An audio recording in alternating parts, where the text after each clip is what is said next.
So my name is Brian Gosch. Day job, I work at Abnormal AI, Director of Security Operations there. I've been with the company for about a little over a year and a half now. And before that, I worked at GoDaddy for about 6.5 years. Built out the product security team and ran security operations teams for a number of years there as well. And then I guess preceding that, I was at Infoblox, which is a Tacoma native company. I'm sure you guys have all heard of them. Uh, I kind of grew up in the Seattle area and started my military career there. I got stationed at Joint Base Lewis McChord back in 2002. I was active duty and I switched over to the National Guard, and so I've worked in the National Guard. I've been in the military now 24 years, over 24 years now, so long time. I started my career as military intelligence, and when cybersecurity became a thing, I ended up switching over to cybersecurity. So I'm a CW3 Chief Warrant Officer, and so I help do the defensive cyber operations team. I basically mentor and instruct the teams there. Let's see. Yeah, University of Washington graduate. I went to school there back in 2011. As when I graduated, computer science, computer engineering background. And so in general, I kind of have a little bit of a software kind of flair to my background, which kind of led me to always kind of work at software companies in my past. And so what I want to talk to you guys about today is I just kind of want to go through and here, if I can stop share real quick, I do want to go through and kind of demonstrate kind of how I use Cursor to help kind of really in our day-to-day. I'm in an AI company. The benefit of being in an AI native company is that there's very much an influence to leverage AI as much as possible. And so we found quite a few creative ways to incorporate that into our work. Kind of use cases that that we use commonly. Vulnerability management is one area that my team manages within the company, and so I can use the outputs of our vulnerability management tools. And in general, oftentimes we have to figure out, well, what's the best way to fix it? And so we'll use AI locally and AI models to analyze our source code, analyze our build, our CI/CD pipeline, and identify where the fixes need to be. And it helps us create kind of customized, tailored tickets for the engineering teams to help them understand what they need to fix and hopefully fix it quicker than what it would take normally. We've also used it for detection engineering. So one of the things that most people, well, you guys are probably familiar with using AI to write papers. Well, the one thing everybody hates doing is documenting, and so we heavily leverage AI to do our documentation. And so when we write CM detection rules at the company, the last step of making sure the rule works, it tests properly, and we can deploy it. But then the last step always is you got to document what you did, because if engineers move on to different roles and different jobs, and having that documentation just helps with continuity. And so we heavily leverage Cursor to document our detections as we draft them and make sure that there's continuity as far as how people know. I started playing with Cursor. I've used Claude and ChatGPT obviously for a long time, just like a bunch of you. I've recently started using Cursor and have found it to be a super powerful tool. And so my talk today is just kind of going over techniques that I've found that were really helpful for Cursor. I was hoping, I have a side project on the side. I was hoping to have this conversation of how to make $1 billion company in 4 days. But unfortunately, the patent process is still pending, and so can't talk about that. So I'm just going to go through a mock scenario of ways I've done at work as well. Just give you guys an idea of kind of how I use Cursor. If you guys can see my IDE here, it's pretty blank. I just have a demo folder here that's completely blank, and so we're going to start from scratch. And one of the topics I was thinking we'd talk about is one that I've done at Abnormal, and one of the challenges we've had is how to make appropriate authorization layers at the all the application levels. And I was just going to demonstrate and let demo gods hopefully not fail me, but demonstrate kind of how we went about defining our specifications and how ultimately we could even use the cursor to help build the code relatively quickly. Any questions? I guess I'll open up for questions for now before I get started. How many people here have ever used cursors? Anyone here familiar with it or have used it themselves? Anybody? This is my first time hearing about it. Oh, hearing about it. Okay. So what cursor does? I heard about it, but have not really touched the thing. But I heard about it a whole lot. So actually. Cursor is it's I think it's like a $10 billion company now, or even more than that. A couple smart dudes got together and said, "Hey, Claude's cool. It's in a web browser, which is kind of limiting because oftentimes I want to be able to ask AI questions about code that's on my machine." And so what they did is they just basically built this layer over an IDE that allows you to directly interface with your local files and basically seamlessly work with AI agents. If you go here on the right here, this is our chat context. It has the same context as if you're in Claude or ChatGPT. You start one chat, it keeps kind of historical knowledge of the context of what you're working on. After a while, it does get confused, so there's some techniques you have to use to kind of keep it on track, I found. And that's what I'm going to show you. But if you change it off of auto here, you can see cursor allows you to talk to all kinds of chat models. If you turn on auto, it's going to try to guess and select the most optimal for the type of question you're asking. You can also optionally go in here and just pick which model you want to use. Obviously, ChatGPT 5 just released today and is also offered in cursor as well. The model that they use for this, which I find pretty reasonable, is it's a subscription base. I think it's $20 or $30 a month to purchase a license for Cursor, but with that, you get free tokens for all these various companies' models. I found that it's actually it takes a lot. Like I've probably developed 2 weeks straight, and after about 2 weeks of just really aggressive use of the API, roughly consumes that $20 worth of credits, and so really reasonably priced for the power it provides you. So oftentimes I like to just jump. Historically, I'd like to go to Claude 4 because it's really, I think, better than the others in my opinion.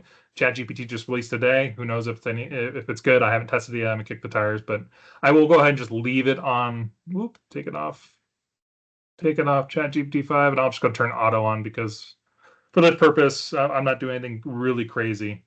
So to start here, the mock project that we're going to walk through is how to create a authorization layer using what's called a policy decision point and policy enforcement point.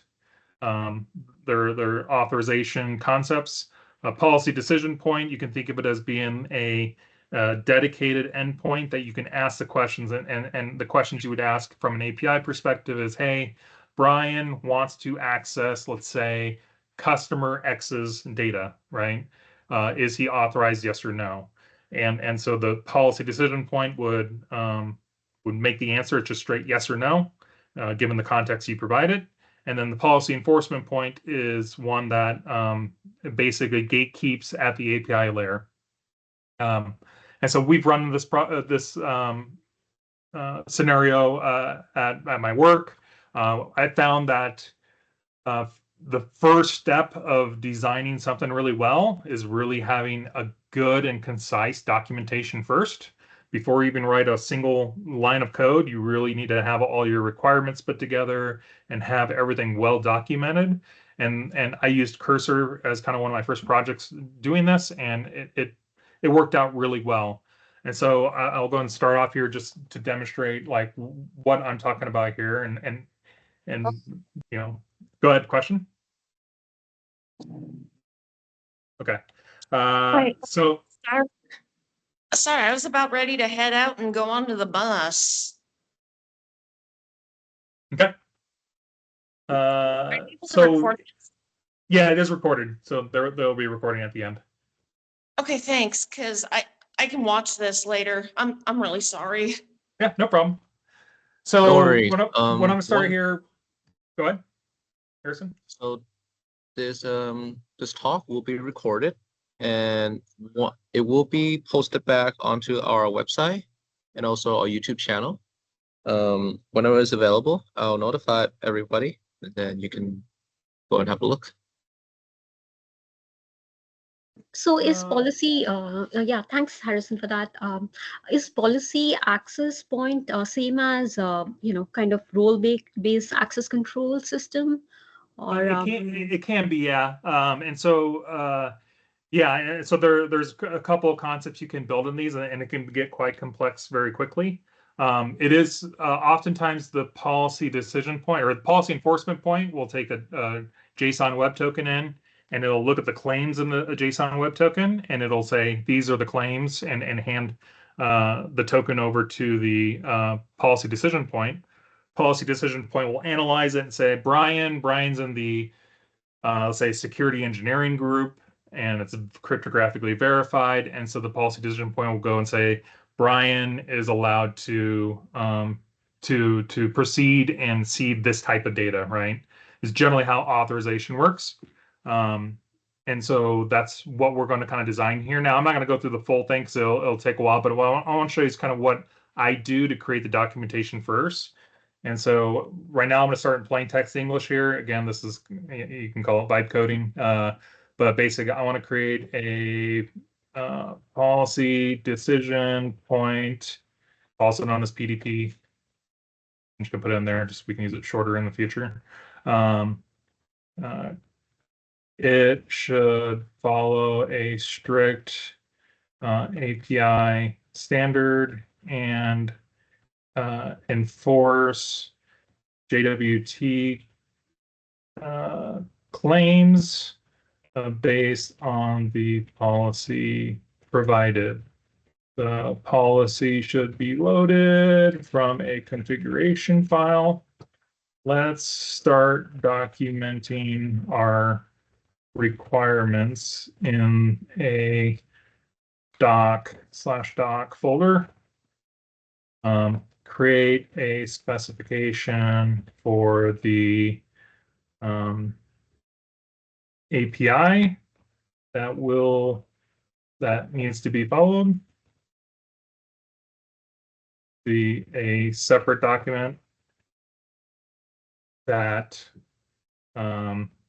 specifies how the PDP should work, and create a README that can document this project. Okay, so I'm just going to sit there. It'll take a second. Obviously, very basic, very rudimentary. The one thing I just kind of want to demo here is that oftentimes I found it easier when I write specifications that I kind of keep them in separate documents so that way it doesn't get too long. So when I've done this in the past, in order to do policy enforcement, you have to have a well-written API spec that the developers can write to. And so the first thing we need is a API spec. And then I then create a separate document that is going to be how the policy decision point is going to act. And then I may have another policy doc or specification on how policy enforcement will work. And as you can see here, it's going ahead and it's starting to create the initial design specs. Now, the cool thing about this is that, and very much like standard development practices, is that you start with the basics and then you iterate. And the more you iterate, AI does a really good job of doing that. It'll read in the original file of what gets written here, and it'll you can review the specifications, and you can go and say, hey, I don't like this concept of it. I want you to change it to this other style. And AI will go in, these engines will go in and actually modify all your documentations. The one thing I found that's really cool is because there's many kind of working components in an authorization layer and many specifications for how each one of those components would work. You can also say, hey, I've made modifications to, let's say, the API spec that matches better our use case. Make sure that it's consistent with all the other documentation, and the agents will actually go and do that. And as you can see here, it went ahead and started getting some documents up here. So let's go and open the docs, and let's go and start iterating. So when you open it, a cursor likes to write everything in Markdown. It's a really well-known, kind of documentation standard. It's not easy to read in its raw form, but if you do a Control-Shift and V, it'll actually open this up in preview mode, or should. Alt-Shift-V. Gotta figure out my keyboard bindings here. Not that one. Windows-Shift-V. There we go. As you can see, it turned it from kind of ugly, very much text-based and markdown language to a preview mode. So it's rendering the markdown, which makes it really easy to read, right? And so from here, I can go through and say, okay, here's the endpoint decision point. It's going to take an authorize method. The request expects there to be a JOT, a JSON web token, the resource being accessed, and the action being performed. So in this case, it would be like, hey, this is my JOT token that proves that I'm Brian. I want to access customer X's resource, and the action is I want to be able to either read or delete, or I want to add. And so those generally is kind of the very, very basics of a very rudimentary policy decision point. And as you notice here, it generated the documentation for me already in here. And it's basic, looks good. But if I wanted to add more things to it, let me go and look at the policy decision point design. Let's go and put it in view mode. Come on. Should be. All right, so we can say in here, there's a policy engine, policy store, a JOT processor, an API layer, and it kind of goes through some very rudimentary. So this is just an easy thing to start with. And I found that when I'm collaborating with engineers, this is the easy starting point because we all are reading the same documentation. We all can agree or disagree on how this is going to work. And we can add more complexity to this as we go on in here. One of the things I'll tell you we did is we use a concept of just-in-time access provisioning. And so we've incorporated a just-in-time approval workflow that basically says, hey, in order for me to have access to a certain customer's data, I have to get approval, let's say from my manager, or I have to get approval from other people, or my CISO, or some authoritative figure. And once I have that approval, then it will grant me a short-lived duration of access to specific sets of data.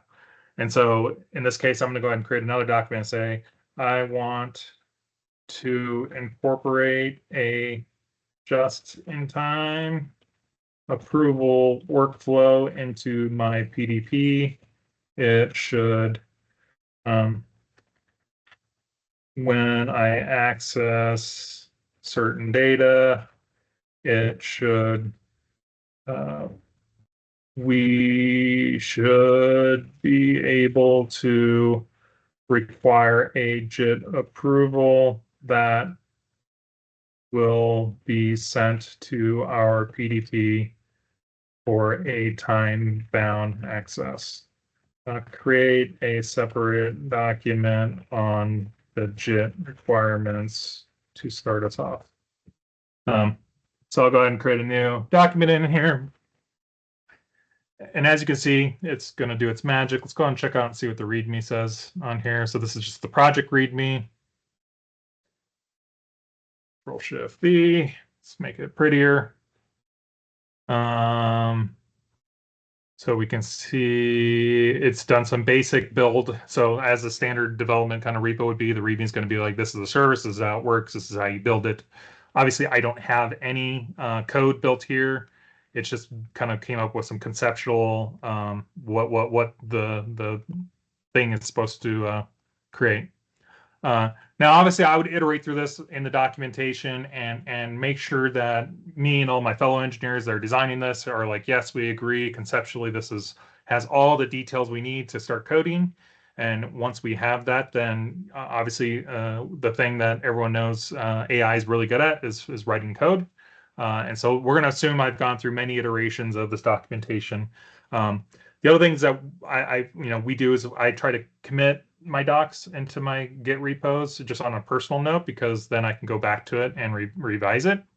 Oftentimes, if I go and start coding things, or if I let AI start coding projects for me, and it starts going off the rails, oftentimes it's because the documentation really isn't clear enough. If the documentation isn't clear enough for AI to figure it out, it's definitely not clear enough for an engineer to implement. It's not clear enough for really maintaining proper understanding of what your project's doing. So you'll see right here, it gives some suggestions in here. Key features, time-bound access, blah, blah, blah, blah. And you'll notice in here, it says, do you want to update the main API specification to include JIT endpoints? Do you want me to modify the PDP design document to incorporate the JIT workflow? Or do you want to start implementing the setup? And so obviously it's being pretty smart. It can read multiple documents at once. It has contextual knowledge of these other documents. And this is where I say Cursor really adds value, because if I was just in the Claude web interface, that context gets lost really quickly. And so because I'm storing all of my stuff on the local hard drive, the Cursor IDE will actually collect the context it needs and sends it up to the AI engines, which allows us to kind of iterate much quicker than you would in a web browser. So that's kind of the power we have here. And so obviously in the reality, I would go and say, yeah, update the main API spec and update the PDP design documents and make sure they're consistent. I'm going to skip that for now. We're just going to go to start with implementing the setup. I'm going to add some more context here. I plan to use OPA as the PDP and Envoy as the PEP. So OPA, Open Policy Agent, is an open source project that does PDP. It is a PDP and it's customizable. It's written in Golang. Envoy is a open source proxy service that also can work as a policy enforcement point. And so these are pretty common standard architectures. But the other thing I kind of want to add to my project here is whenever we do make authorization decisions, oftentimes we want to log it.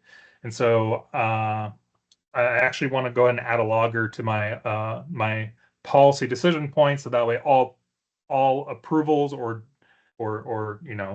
disapproval of the decision making gets logged, and we can keep that for long-term use cases.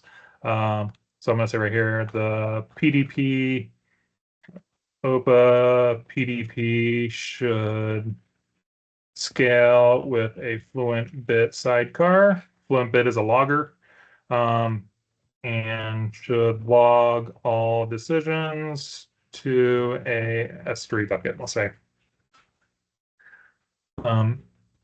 As you can see in here,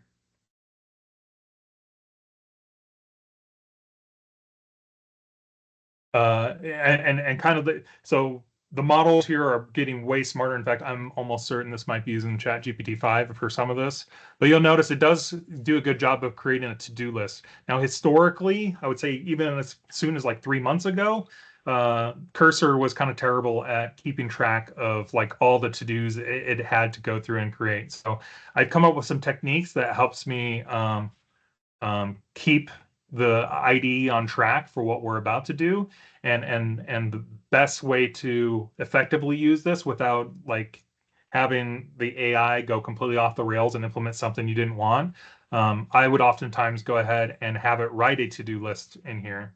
So you notice it's thinking in here, it's creating a design document markdown, and it's gonna see what's a couple of things in here. It's gonna add documentation for login architecture. And it's kind of made some assumptions in here that I'm going to auto scale on Kubernetes. And the reason why it thinks that is because I talk about pods here.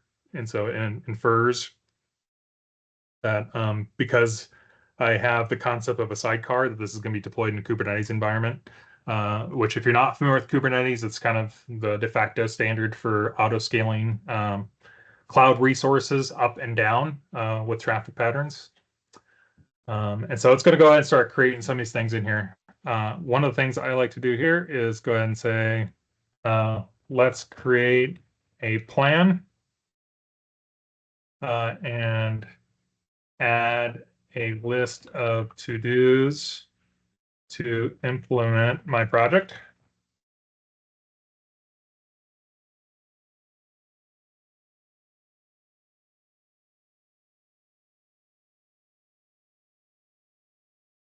And so, as I mentioned, Cursor kind of started doing this to-do concept natively in the browser. I still find that it's still going to be valuable to document it in your code, because if you lose your session or this context, you can always restart an entire new session that has no concept of where you were or where you left off. And whenever you return back to here, you can say, hey, read my README and read my to-do list. We're going to start working down this to-do list to implement the code build out, right? You'll notice in here, it's creating an implementation plan. It's doing a markdown. As I mentioned, really the docs, the key is into having good documentation. And so we can go, and once it drafts up our to-do list of what we want to do, and you'll notice in here, it's inferring, would you like to start with phase 1, infrastructure setup, to begin creating a Terraform configuration? And the answer is yes. Yes, please go ahead, and always be kind to AI, because when it takes over, it'll remember. And implement the Terraform structure and the Golang file directory.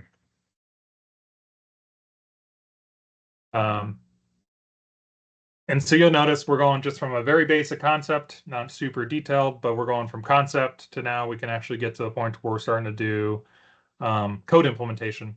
If you guys haven't done a lot of development, Terraform is a open source managed by HashiCorp, but it's an open source resource management layer on top of cloud resources.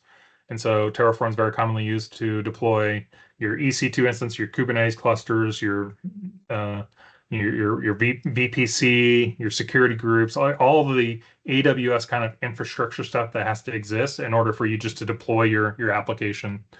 You'll notice we're going through here, it's already creating a main Terraform, it's adding variables. You'll notice it's very nicely organizing my code very well here. So I have a Terraform directory that has my infrastructure deployment. It went ahead and added policies, which is my the policies that I would load into my policy decision point at runtime. And here pretty soon here, it'll probably go ahead and create a package Golang structure. And yeah, there you go. You see my policy decision point main function is being created up here. It's also creating a make file that will help me compile my code. All of this just kind of automatically. I mean, we really started from absolutely nothing, and pretty soon we will have functioning code. Now, it may not do all the things I want it to do, but some of the steps I use that kind of keeps the AI from going wild and off the rails is making sure that we well, we have a proper step-by-step of to-dos that we want to implement. And of course, if I were doing this not in a demo style, I would actually review that to-do list and be like, does this make sense for me to do it in this order? Yes or no? I can ask AI to reorder it for me quickly. And so all the manual kind of work that you can imagine you'd have to do manually, the AI really does take care of this for you. Let's see.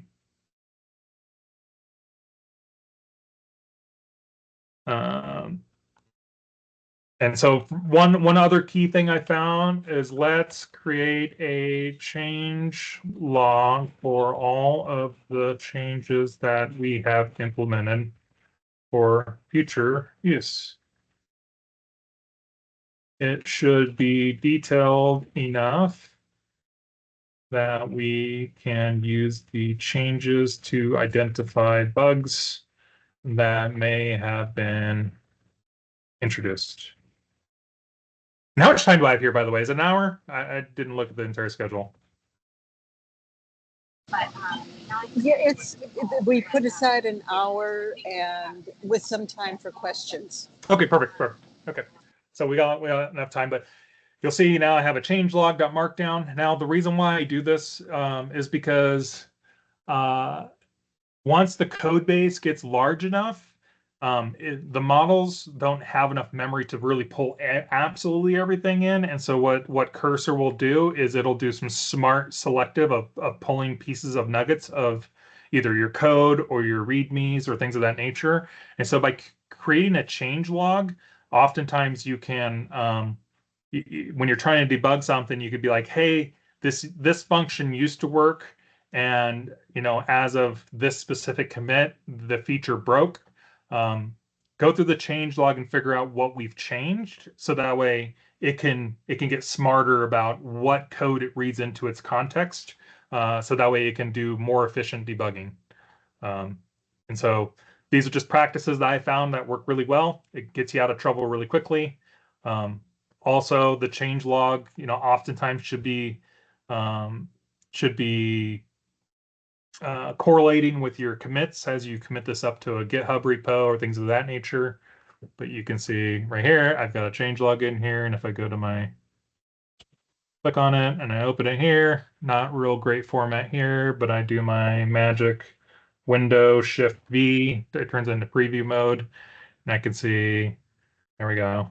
This is how we do it. And so every time I go and make significant changes, I oftentimes have to remind it and be like, hey, we've made enough changes here. Go ahead and update the change log.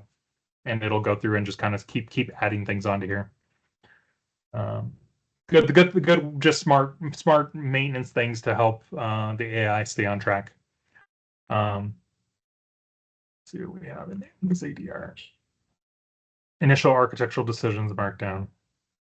Some other things that are interesting here too is I can go in here and let me go back to my README.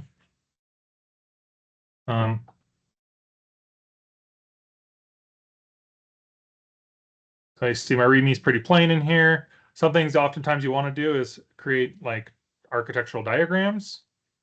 And so we can go in here and say create, update the README with architectural diagrams to explain the system in its entirety.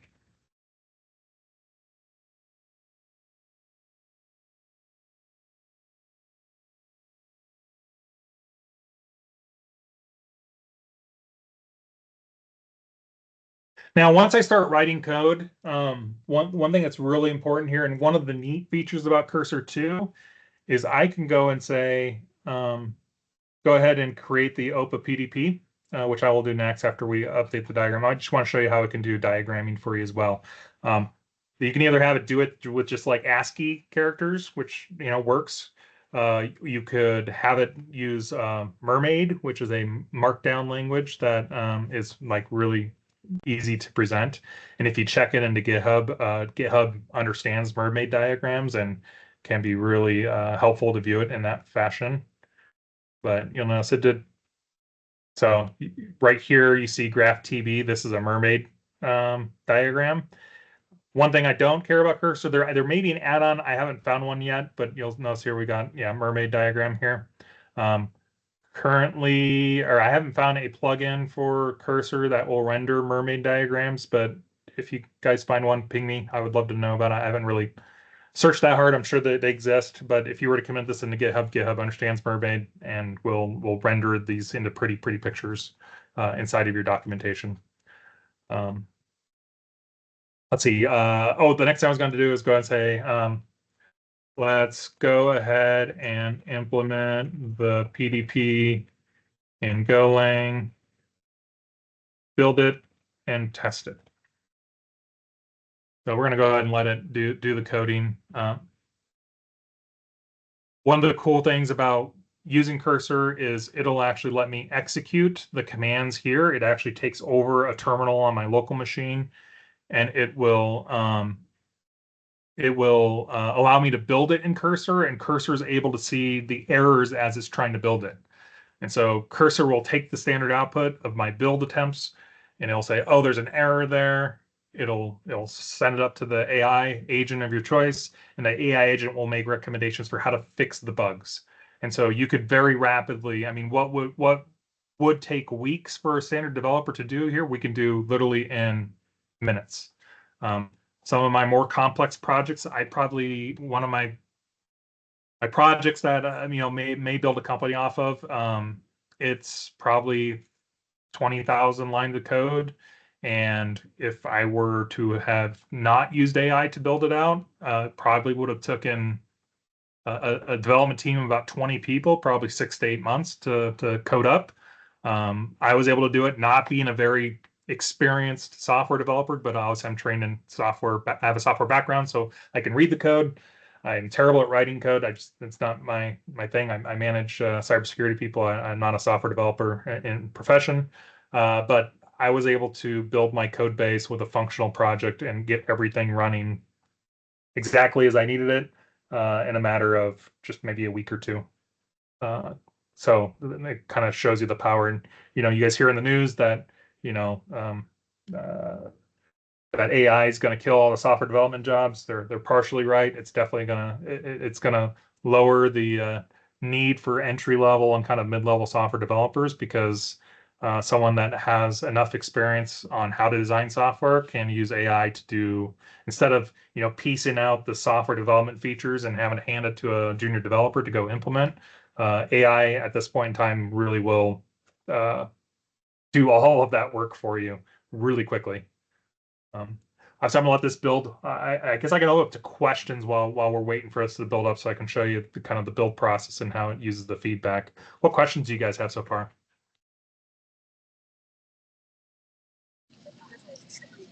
Brian, one of the questions I have is something that you've just brought up, because you still, even though you said you don't like to write software, you still have a computer science degree.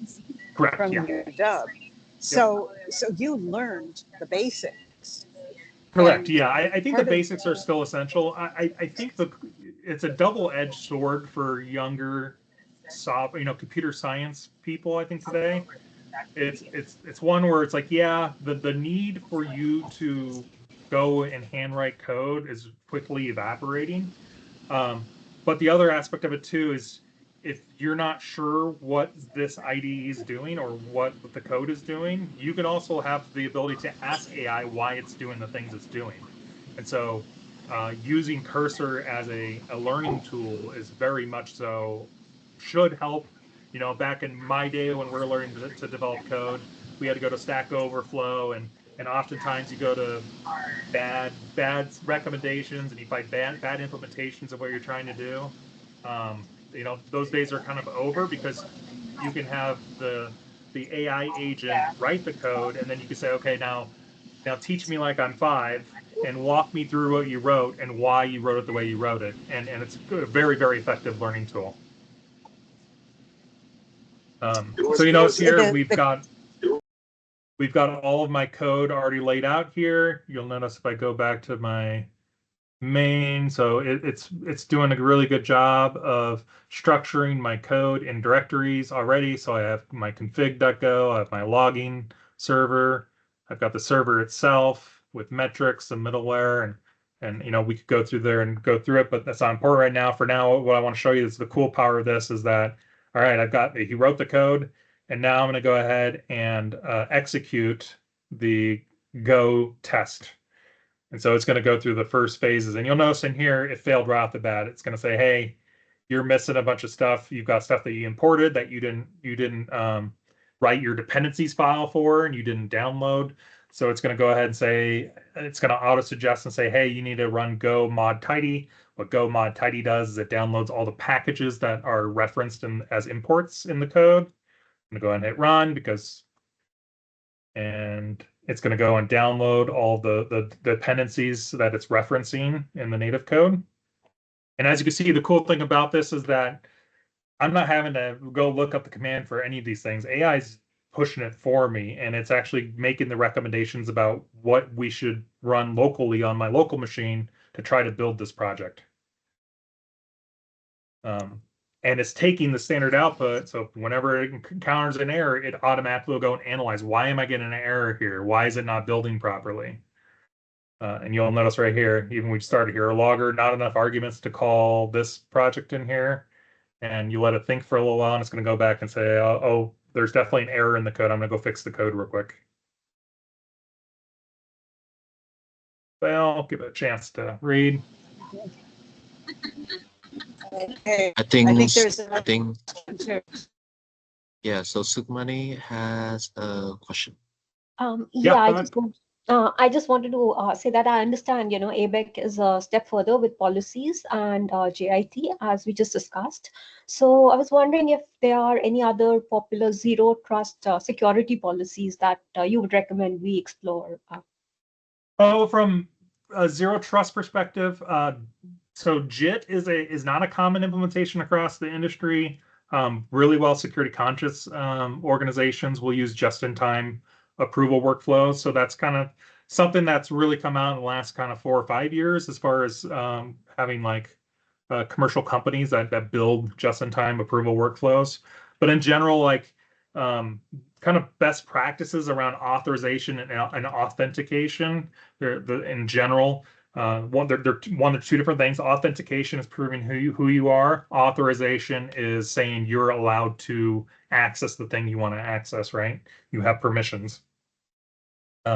Authentication from a corporate standard. I'm going to go ahead and run my tests here, and it's going to keep building this out. Obviously, it fails. It's thinking. Authentication is one of those that has been really well solved with single sign-on providers. So Okta, Ping, Azure Identity, all these kind of single sign-on vendors. You can now sign on to your Zoom with using your Gmail credentials, because it's authentication. It's authorizing that you are the person you say you are. The single sign-on providers basically just is a single source where you prove your identity by a password or two-factor authentication, and it refers you to the destination where you're going and says, hey, you can trust me. I'm Okta. I'm in your chain of trust, and I'm telling you that this is in fact Brian. That's authentication. Authorization is kind of one of those areas that's still really maturing, I would say, as far as like well-defined standards. There's some new for authorization. There's AuthZen is a project I think is kind of interesting. They're trying to get authorization to such a standardized way that it's as well understood as authentication is today. It's still kind of in its process. And authorization in general, the principles that are always best for authorization is time bound, so you don't have persistent access all the time. Ideally, it's tied to some type of role-based access control. Role-based access control is generally always good to have as well. And least amount of permission possible is kind of the principles that you always want to have with authorization. Like if I go and I get authorization to access a certain type of data, it should be really scoped down to that specific subset of data that I'm requesting. That way I don't have permanent credentials sitting on my workstation, and let's say my MacBook were to get hacked. If someone were to steal my credentials or my session tokens on my local workstation, if we follow the principles of time bound and least amount of permission, it really reduces the impact of someone hacking your box, because they can go grab your session token, but your session token is only good for a certain amount of time, and hopefully it's scoped down enough that the hacker can't take one key and use it to go get all the information that you may have permission to have at some point in time. Does that make sense? Yeah, it does. I was just wondering, does it also cover hardware security? Like if someone hacks a CPU, do they get access to all my hardware? I mean, if they get hacked my VM, do they get access to the hypervisor? Are they also, the whole bash and host system and everything? Could you throw some light on that too, please? Yeah, hardware hacks are a lot harder. So actually, my first job out of college was working at Intel Corporation, and I actually did the hardware security validation for them. So I did the trusted execution technology back when that was like cutting edge. I did secure boot validation. So secure boot is where your BIOS and your firmware goes and cryptographically validates its firmware and all the security features in the firmware as it's booting.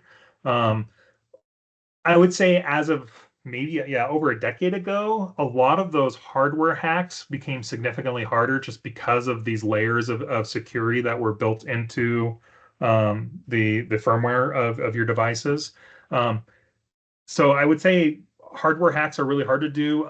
The obviously well-known hardware hacks that allows people to circumvent authentication, authorization, and or data access patterns have been like God, what is it? Ghost. There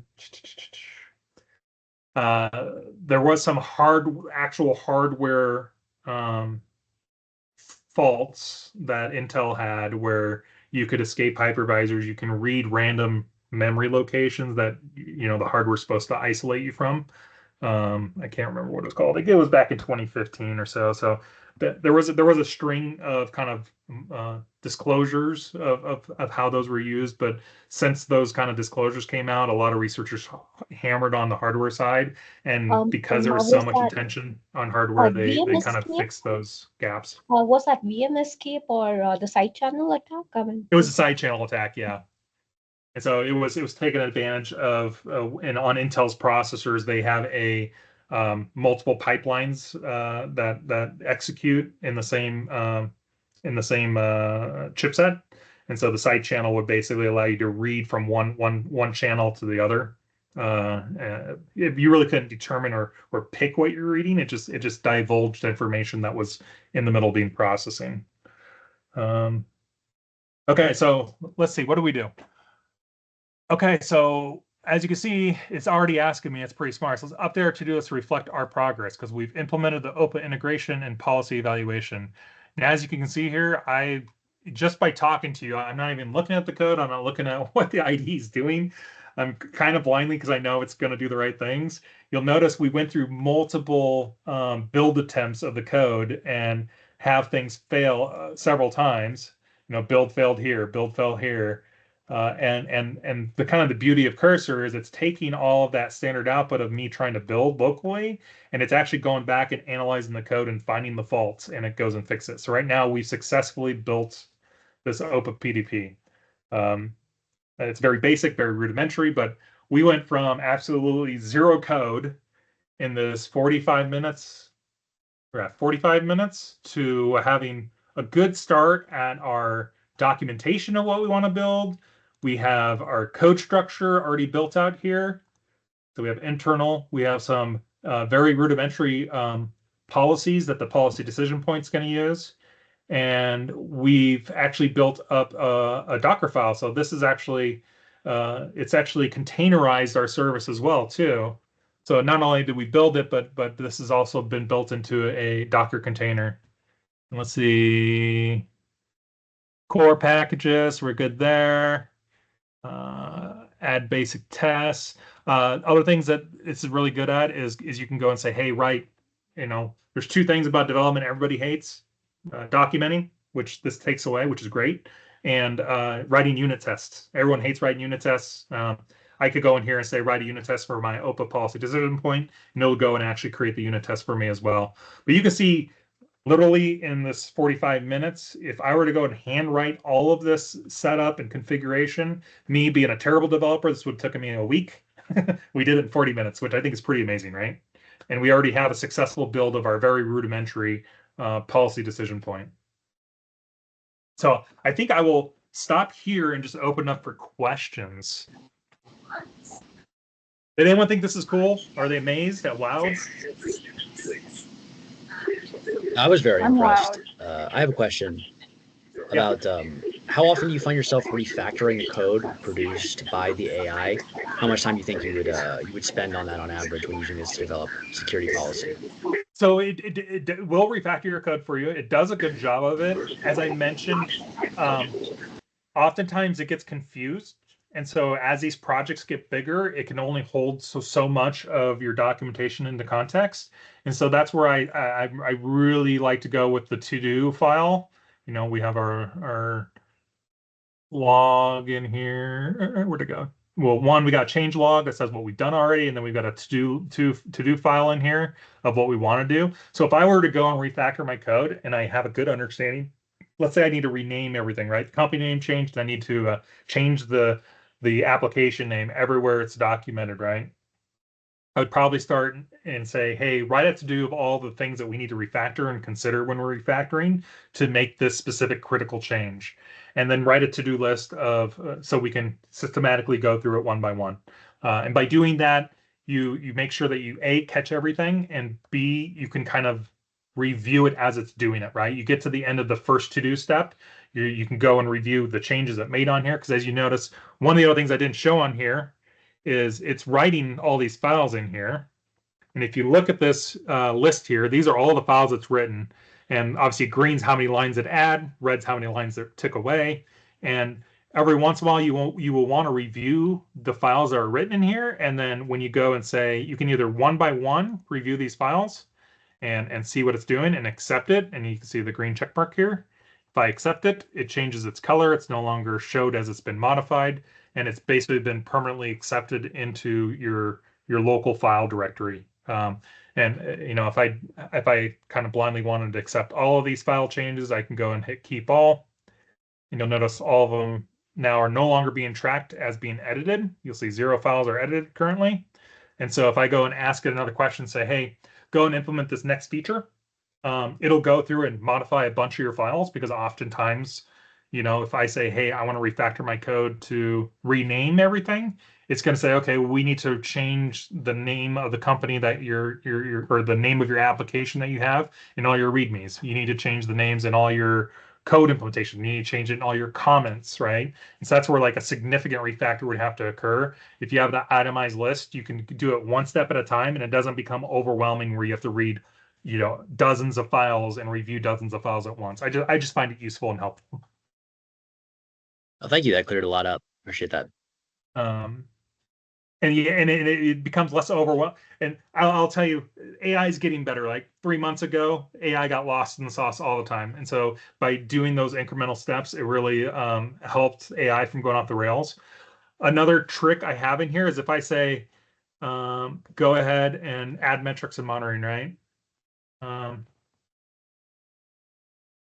going to go ahead and tell it to do something else, and it's going to go ahead and start doing it. If you read in here, you'll notice it's telling you what it's working on. Sometimes it's going and doing the wrong thing. You don't be afraid to stop it mid-track. So right, these little 3 dots here says it's thinking. You can, if it's going the wrong direction and it's trying to implement something the wrong way. So I'll say here, we're going to create a dedicated metrics package and add Prometheus monitoring. Let's say I don't want Prometheus. Prometheus is a kind of de facto standard. That's what I would do it in. But let's say it starts saying that, and I'm like, oh no, I don't want Prometheus. I want some other, like, really bizarre. I can hit stop here, and it stops. And I can go in here and say, don't build it with Prometheus. Prometheus, build it with some other, you know, monitoring open source package or whatever it is. So I think my point here is don't be afraid to stop it. It'll know what it started to think about doing. And if you give it like additional context and say, no, the way you're thinking about that's wrong, you need to do it this way, it'll stop and it'll just take your input and course correct and get back on track. So I found that as these projects get really big, oftentimes it does go off the rails and you have to stop it and be like, oh, I didn't mean that. It would let me clarify, you know, this is a very, you know, it's generative AI. It understands that interrupt concept. And the reality is at some point in time, you know, as I mentioned, AI is kind of going to eliminate the whole entry level and mid-level engineer. And the reason why is because, as you can see, you can write this code really quickly, but as a more senior person, knowing how to build these applications and knowing architecture really well, it's kind of like watching over a junior engineer effectively implementing the code. You know, AI goes off the rails and starts doing something really silly, and you're like, stop, just don't do that. You're doing it wrong. And as soon as you clarify it, it's like, oh, you're absolutely right, and it talks very nicely to you. Um, just a quick question. I mean, we are designing terraforms here, but for implementation on AKS, we will have to take these terraforms and throw in there. We cannot, cursor would not execute it for us, right? And then we would want to make sure that the libraries do not conflict. I mean, so we still Sorry. need, we need to take the terraforms created by cursor and then push it to AKS. I mean, Yes. So cursor you can actually, very similar to compiling a program, you can have it execute the Terraform plan in this context, and it'll actually analyze if something goes wrong. So if you go in to build something, and if I were to, I don't have, well, I do have an AWS account hooked to this, but I'm not going to deploy it. But if I said go ahead and deploy the Terraform as it is, it will deploy it. And much like when we're compiling code, it'll also identify when it has errors or something's wrong, and immediately it'll take the context of what it gets on what failed, and it'll go and analyze your Terraform code and fix it for you. So very nice. similar. So if you're writing Terraform code, absolutely highly recommend using Cursor. It's a lifesaver. And I think Morgan up next with Yes. a question. Yeah, I mean, Brian, I'm absorbing everything that you're saying, and I understand that the need for junior entry level and even some early mid-range people is going to be consumed by AI. How do people get that level of knowledge that you have for 20 years of doing this work? I mean, I think that's the education problem. I absolutely think it's going to be a problem. so yeah. I mean, you could think of it as being, we kind of ran into this problem when all the developers that knew Fortran retired, right? Well, no one learned Fortran, but someone still had to go back and maintain that code. It's a difficult education problem, and I definitely foresee it being a problem.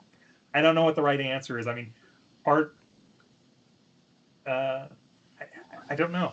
It is a juxtaposition. Medieval style apprenticeships. That's the answer. What was that, Ian? Said medieval style apprenticeships. Just have like one junior developer like chained to the hip of a senior developer, and then he just when he dies he hands it over to the other guy. Yeah, exactly. I don't- Yeah, I mean, Blacksmith style. so like my- taking on a I wish I Padawan. I don't think it's going to work. I like that the So approach. it is challenging. One of the techniques I use, so my job in the National Guard is to train soldiers, right? And oftentimes when I do, I have some canned content where I can give like lecture type content, but oftentimes I've found that the easiest way for me to help teach junior soldiers the really complex concepts that I have in my brain is I just do sessions of what would I do? What would Brian do, right? And so, like when we do PCAP analysis, right? PCAP analysis is hard to begin with because it's complex, and generally, if you're new to cybersecurity, you don't know the protocols, you don't know what the protocol is supposed to be doing. And so, like when I teach PCAP analysis to my security engineers, I literally just open up a PCAP and I go through and I say, this is what I'm reading, and this is how I interpret it, and this is how the protocols work, and I can share, kind of information that way. Um, and it gets challenging because me being an old fart and being in the industry forever, you forget about the things that you didn't know when you were younger, right? And so it's not until you run into those things that you didn't know that then it becomes a teachable point. And oftentimes when I'm in those kind of what would Brian do sessions, I start pigeonholing into really deep core concepts just because I forget that people don't know them. So it's very much a challenge.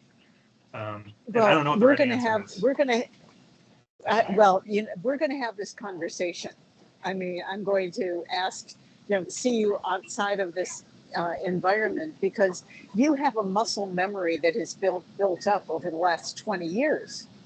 You wouldn't be a CW3 if you didn't have that muscle memory. So how do we? And this is a challenge that we're struggling with, because a week ago Tuesday, we were at Microsoft, and what I heard back in St. Louis 18 months ago is really true. AI is not going to take your job. People who know how to use it will get the jobs. Yes. And the thing is that you have to be able to use it intelligently, because every time I heard you say it goes off the rails. It's a It different absolutely does, skill yeah. set, Yeah. you know. So we're going to have this conversation, and I hope other people have a few more questions. I know we're running against the time. Harrison, it's to you. Well, the next question would probably be the last one. So this is your chance to keep Brian a little bit more occupied. Mhm. Anyone? I got extra time to stay over, so if people really do have questions, yeah, I don't mind staying over. Oh, Oh, yeah. I had a quick question, Brian. So your work in the National Guard, is that also cybersecurity related? And I apologize if I missed that out of your intro, but interested Correct. what you do Yeah. there. Mhm. Yeah, so my original career path, I was a signals intelligence analyst. So I did a SIGINT, worked for the NSA, doing spooky spy stuff. But because I went to University of Washington, I actually worked for the agency while going full time at UW. Some little background about me. The benefit I had is I worked for an agency on the East Coast, and so I could work from 4 a.m. until school started. And then I went to UW Tacoma, and I did my computer engineering, computer science programs there. Um, and I actually got involved in cybersecurity because the National Guard had a cyber network defense team, and because of my education background, I was a developer, and I knew how softwares and computers worked, and and most people in the cybersecurity field generally at the time would start from IT support or were in like a help desk and got interested in cybersecurity. So I kind of came from the opposite direction. I've never worked in a help desk. I've never, obviously I can troubleshoot. I can do networking. I've self-taught a whole bunch that wasn't taught in the curriculum. And kind of the key really for a cybersecurity professional is you have to be a lifelong learner, right? I mean, technology changes drastically, right? When Kubernetes came around in 2015, 2014 timeframe, that was a game changer. AI's coming around, it's a game changer. You have to be willing to jump in, learn how to use the new tool, use the new technology, and keep up on it because there's always newer cybersecurity risks and cybersecurity threats. And AI is no different. AI also is going to come with its own, inadvertent data disclosure issues and a bunch of core concepts that makes the cybersecurity space very interesting. Anyone who's interested in doing cybersecurity, I'd be happy to talk on the side and just do a side talk about what the landscape looks like. It's a very big field, and I don't know, I've enjoyed it. And so because I worked with the National Guard, learning the cybersecurity side.